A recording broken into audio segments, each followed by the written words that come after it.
তিনি ইনকলাব মঞ্চের মুখপাত্র হিসেবে ভিন্নধর্মী রাজনৈতিক ধারার সূচনা করেন। বিভিন্ন সময়ে কার্যক্রম নিষিদ্ধ আওয়ামী লীগ ও নিষিদ্ধ ঘোষিত ছাত্রলীগ সংগঠনের বিগত দিনের কার্যকলাপ সম্পর্কে তিনি সভা সমাবেশ, ইলেকট্রনিক ও সোশ্যাল মিডিয়ায় বিভিন্ন রকম সমালোচনামূলক জোরালো বক্তব্য প্রদান করেন।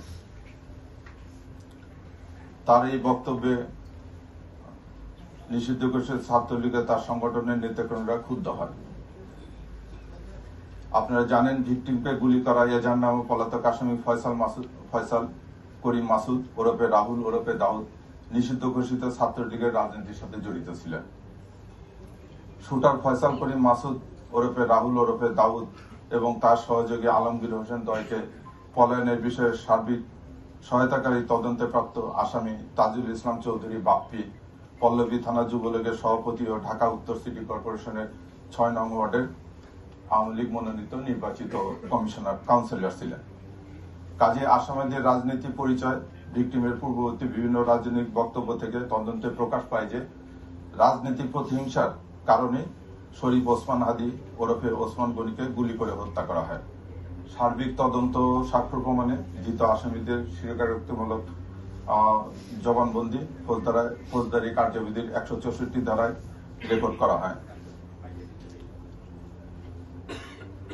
বিভিন্ন স্থান থেকে প্রাপ্ত সিসিটিভি ফুটেজ পর্যালোচনা করা হয়। অস্ত্র গুলির ফরেনসিক পরীক্ষার মতামত, মোবাইল ডিভাইস ও অন্যান্য ইলেকট্রনিক ডিভাইসের ফরেনসিক পরীক্ষার রিপোর্ট অনুসারে আসামিদের সম্পৃক্ত তদন্তগুলো প্রমাণিত হয় এজাহার নামীয় পলাতক আসামি ফয়সাল করিম মাসুদ ওরফে রাহুল ওরফে দাউদ এবং তদন্তে প্রাপ্ত আলমগীর, তাজুল ইসলাম চৌধুরী বাপ্পি, ফিলিপ ইসলাম, মুফতি মাহমুদ সহ মোট ১৭ জনের বিরুদ্ধে প্যানাল কোডের ১২০-এর বি, ৩০২, ২০১, ১০৯ এবং ৩৪ ধারায় অপরাধ প্রাথমিকভাবে প্রমাণিত হয়ে উল্লেখিত আসামিদের বিরুদ্ধে বর্ণিত ধারায় অভিযোগপত্র আজকে দাখিল করা হয়েছে।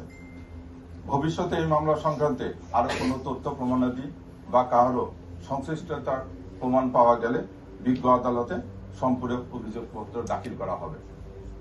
ধন্যবাদ সবাইকে।